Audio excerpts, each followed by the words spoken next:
কারণ আমরা কিন্তু অলরেডি দেখেছি বা দেখছি যে ইতিহাস বিকৃত অলরেডি শুরু হয়ে গিয়েছে। সরকারি সরকার থেকে ৫ই আগস্ট একটা প্রোগ্রাম আয়োজন করা হয়েছিল মুক্তিযুদ্ধ মন্ত্রণালয় থেকে। সেখানে কিন্তু এক দফার ঘোষক হিসেবে যে আমাদের এনসিপির আহ্বায়ক, আমার সম্মানিত আহ্বায়ক নাহিদ ইসলাম, তার নামটা কিন্তু সরিয়ে দেওয়া হয়েছে।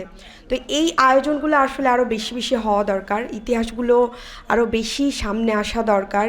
এবং কোন জায়গা থেকে আজকে আমরা এই জায়গায় দাঁড়িয়েছি, কোন দিনগুলো থেকে আজকে আমরা এই প্রোগ্রাম আয়োজন করছি, আজকে সরকার গঠন হয়েছে, আজকে আমরা বিরোধী দলে আছি, আমি সংসদে আছি, এগুলো কিন্তু আমাদের প্রতিনিয়ত মনে রাখতে হবে। এবং এই মনে রাখার জন্যই এই আয়োজনগুলো, এই যে বইগুলো, এগুলো তৈরি করা এবং সাংস্কৃতিক অঙ্গনে আরও বেশি, এই যে শিশুরা কি সুন্দর করে জুলাইয়ের গান গাচ্ছে, স্মৃতিগুলো মনে করছে, এটা আরও বেশি দরকার। কারণ অলরেডি আমাদের মধ্য থেকে, আমাদের ভেতর থেকে জুলাইকে মুছে দেওয়ার চেষ্টা করছে। কারণ এই যে জুলাই সনদ বাস্তবায়ন না হলে, গণভোট বাস্তবায়ন না হলে আমরা কিন্তু আবারও পুরনো দিনে ফিরে যাব। এবং এই বাস্তবায়নের বিপক্ষে যারা দাঁড়িয়েছে, বর্তমান সরকার অলরেডি জুলাই সনদের এবং জুলাইয়ের বিপক্ষে দাঁড়িয়ে গেছে। যদিও তারা মুখে বলছেন যে তারা জুলাইকে ধারণ করে, কিন্তু কাজে আমরা সেটা দেখছি না। তো সেই জায়গা থেকে আমাদের নিজেদের উদ্যোগী হয়ে জুলাইকে বাঁচিয়ে রাখার জন্য চেষ্টা চালিয়ে যেতে হবে। কারণ আমরা আসলে চাচ্ছি যে একটা জনকল্যাণমূলক রাষ্ট্র, যে রাষ্ট্রের আসলে যে রাষ্ট্রে কোনো দাবি দেওয়া, কোনো কথা, কোনো যৌক্তিক কথার জন্য আমাদের সন্তানরা আর জীবন দিবে না। তো এই যে আবু সাইদ, মুগ্ধরা, ওয়াসিমরা জীবন দিয়ে গেল, এই জীবনের মূল্য আসলে যারা সরকারে আছে তারা এই কি চিন্তা নিয়ে, কোন কারণে এই যে এতগুলো প্রাণ দিয়ে গেল আমাদের ছেলেরা, এই জিনিসটা কিন্তু তারা এখন আর মনে করছে না। তারা ভাবছে যে শুরু থেকেই তাদের মধ্যে প্রথম থেকেই একটা চিন্তা ছিল নির্বাচন। তারপর তো সালাউদ্দিন সাহেব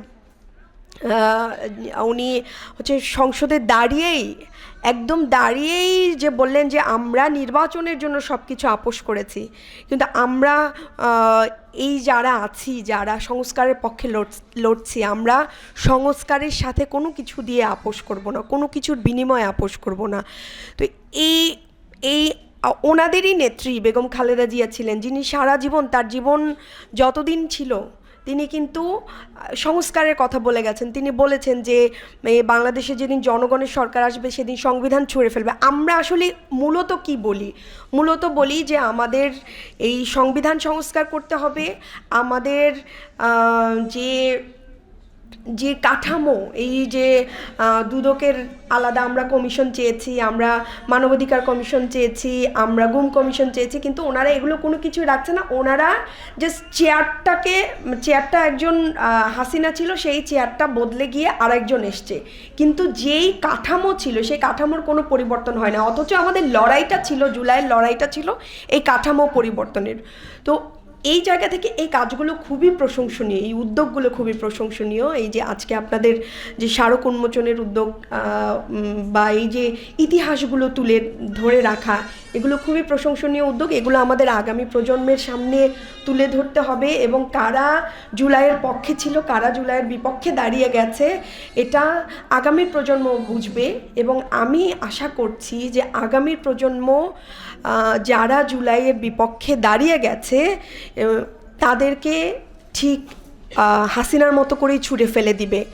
এবং এইটা আমাদের কথাগুলো আসলে তাদের জন্য, আপাও বলে গেছেন, আমাদের কথাগুলো তাদের জন্য আসলে এক ধরনের কি বলে মনে করিয়ে দেওয়া যে আমরা কিন্তু মনে করিয়ে দিচ্ছি যে আপনারা জুলাইয়ের পক্ষে না দাঁড়ালে, আপনারা সংস্কারের পক্ষে না দাঁড়ালে, আপনারা নতুন বাংলাদেশের পক্ষে না দাঁড়ালে আপনাদেরকেও ছুঁড়ে ফেলে দিবে, এই দেশের জনগণই ছুঁড়ে ফেলে দিবে। আর সেই দিন অন্তত এটা বলতে পারবেন না ওনারা যে আমরা ওনাদেরকে কখনো হচ্ছে বলি নাই, বা আমরা ওনাদেরকে ওনাদের কাজেও কিন্তু আমরা ডিস্টার্ব করছি না। দেখেন সবাই অনেক সময় বলে যে আমরা বিরোধী দল খুব চুপচাপ হয়ে আছি, বিরোধী দল, কিন্তু আমরা কিন্তু অলরেডি তাদেরকে সময় দিচ্ছি, আমরা সময় দিচ্ছি যে আপনারা শুধরান, দেখেন আমরা বলছি, বিভিন্ন জায়গায় প্রোগ্রামে বলছি, কিন্তু তাদের কোনো কর্ণপাত হচ্ছে না। দেখেন সব জায়গায় দলীয়করণ শুরু হয়ে গেছে, বিভিন্ন বিশ্ববিদ্যালয়ের হলগুলো কিভাবে দখল করার জন্য তারা পায়তারা করছে। গতকালকে তারা তাদেরই লোকজন নিউ মার্কেটে কিভাবে নিজেরা দলাদলি করে বেগম জিয়ার ছবি ফেলে দিয়ে, তারেক জিয়ার ছবি ফেলে দিয়ে, তো এইগুলো তো আসলে শুরু।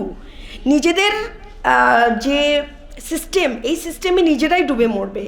সো এই জন্য হচ্ছে ওনারা যদি নিজেরা না শুধরায় তাহলে তো ওনারাই ওনাদের সিস্টেমে পতিত হবেন, এবং ইনশাল্লাহ আমরা যে লক্ষ্যে আমরা যাচ্ছি আপনারা হতাশ হবেন না, আমাদের ইনশাল্লাহ আল্লাহ বিজয় দিবেন, এবং আমরা এই দেশকে একটা কল্যাণমূলক রাষ্ট্রে ইনশাল্লাহ আমরা কল্যাণমূলক রাষ্ট্রে পরিচালনা করার সুযোগ ইনশাল্লাহ আমরা পাবো। এবং আপনারাও সেটা দোয়া করবেন, আমাদের জন্য দোয়া করবেন যেন আমরা ন্যায় এবং ইনসাফের পথে থাকতে পারি, আমরা মানুষের জন্য কাজ করতে পারি এবং সততার সাথে মানুষের পাশে দাঁড়াতে পারি। সবাইকে ধন্যবাদ। ইতিহাস সংরক্ষণের এই পথ চলা আরও বেশি থাকুক আপনাদের, এইটাও একটা সাংস্কৃতিক অঙ্গন, এই সাংস্কৃতিক পথ চলাটা আরও বেশি আপনাদের জন্য বা দেশের মানুষের জন্য উপকারী হয়ে উঠুক। সবাইকে আসসালামু আলাইকুম।